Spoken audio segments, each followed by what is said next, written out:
Rebonjour, donc une troisième vidéo pour l'exercice 2 de la partie 1. Exercice 2, donc celui qui a trait à la dérivée. Voilà, donc là je vais directement écrire là-dessus parce que sinon j'aurai pas la place.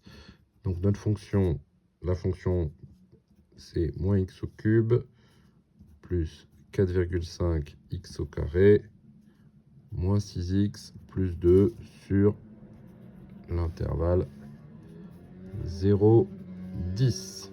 Voilà.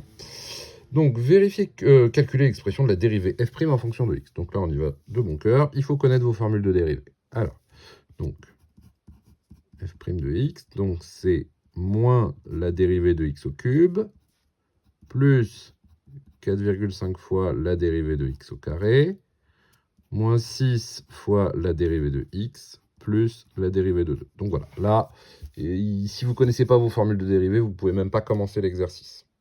Enfin, vous pouvez à la limite faire la suite, mais puisqu'on vous donne la dérivée factorisée après. Mais voilà, ça, il faut au moins, pour faire les deux premières questions, il faut connaître vos formules de dérivée. Donc, la dérivée de x au cube, ben, on le sait, c'est 3x au carré, plus 4,5 fois la dérivée de x au carré, c'est-à-dire 2x, moins 6 fois 1, plus la dérivée de 2, c'est-à-dire la dérivée d'une constante, ça fait 0. Donc vous obtenez f' de x égale moins 3x au carré plus 9x moins 6. Voilà. Alors je vais sépare en deux parties parce que sinon j'aurais pas la place. Donc, vérifiez que pour tout x appartenant à 0,10, f' de x égale 3x moins 6 fois 1 moins x. Donc là, le plus simple, hein, c'est de partir, je remets la formule là, c'est de partir de ça. Enfin, on va dire là, vous ne pouvez pas faire autrement, parce que vous ne savez pas factoriser un polynôme du second degré. C'est de partir de ça, de le développer, et de vérifier qu'on retombe bien sur le f' de x qu'on a trouvé à la question précédente. Donc on développe 3x moins 6, facteur de 1 moins x. On y va. 3x fois 1, ça fait 3x. 3x fois moins x, moins 3x au carré. Ça ressemble. Moins 6 fois 1, ça fait moins 6.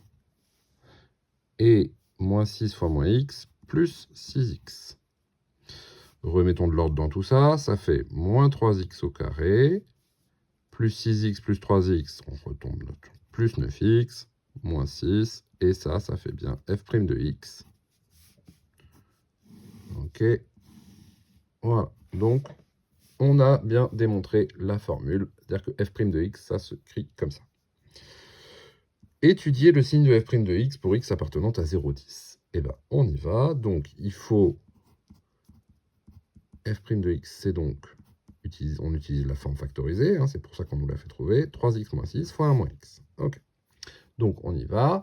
Il faut résoudre les deux inéquations, c'est-à-dire trouver le signe de 3x moins 6. Quand est-ce que 3x moins 6 est positif?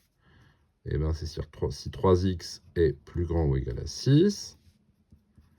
C'est-à-dire, on divise par 3 ici, x plus grand ou égal à 2. Hein, comme 3 est positif, je ne change pas le sens. Voilà. X plus grand. Donc 3x moins 6 est positif si x est plus grand ou égal à 2. Ensuite, 1 moins x, quand est-ce que c'est positif? Alors, c'est vrai qu'on a l'habitude de pas bouger le x, de le laisser à gauche. Mais là, on peut bouger le x et dire qu'on ajoute x des deux côtés. Comme je sens que ça va vous perdre, on va faire moins x plus grand que moins 1. Hein, moins 1.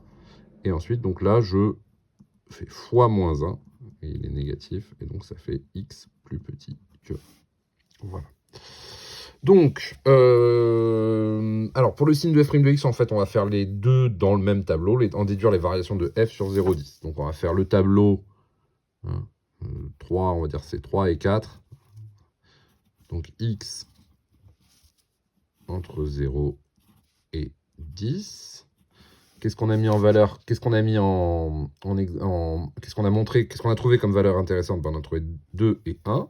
On les met là. 1, 2. Donc 3x moins 6. 1 moins x. Et f' de x, qui est le produit de ces deux-là. Donc 3x moins 6. barre. Donc 3x moins 6. Hein, on a vu qu'il était positif quand x était plus grand que 2. Donc lui, il va changer de signe en 2. Positif quand x est plus grand que 2. Plus pour les valeurs de x plus grandes que 2. Et moins pour les valeurs de x plus petites que 2. Si vous prenez par exemple x égale 1, bah 3 fois 1 moins 6, ça fait moins 3. C'est donc bien négatif. Si vous prenez x égale 4, 3 fois 4, 12, moins 6, ça fait 6, c'est positif. Ensuite, 1 moins x. Donc lui, il est positif quand x est plus petit que 1. Donc ici, on met un plus avant 1 et des moins après. Okay, 1 moins x est positif quand x est plus petit que 1. Il est négatif quand x est plus grand que 1. Donc f' de x, c'est le produit de ces deux-là. Entre 0 et 1, c'est le produit d'un nombre négatif par un nombre positif. C'est donc un nombre négatif. Ici, il vaut 0.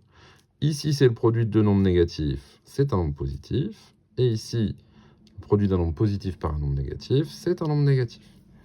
Et donc f... Donc voilà, pardon, excusez-moi. Donc ça, la réponse, ça c'est la réponse à la question 3. Hein. Le signe de f' de x sur 0, 10. Il est négatif entre 0 et 1, positif entre 1 et 2, négatif entre 2 et 10. Et donc, pour synthétiser, on peut faire les deux ensemble.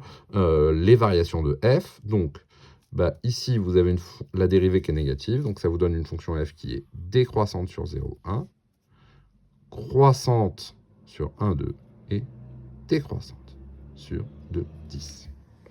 Les valeurs des éventuels maximum et minimum ne sont pas demandées, donc on ne va pas s'embêter à les calculer.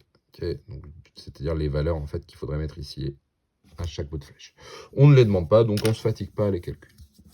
Voilà pour cet exercice sympathique et assez pas très compliqué une fois qu'on a compris comment ça marche les dérivés. Voilà, donc j'arrête là pour cette vidéo et je vais faire la dernière.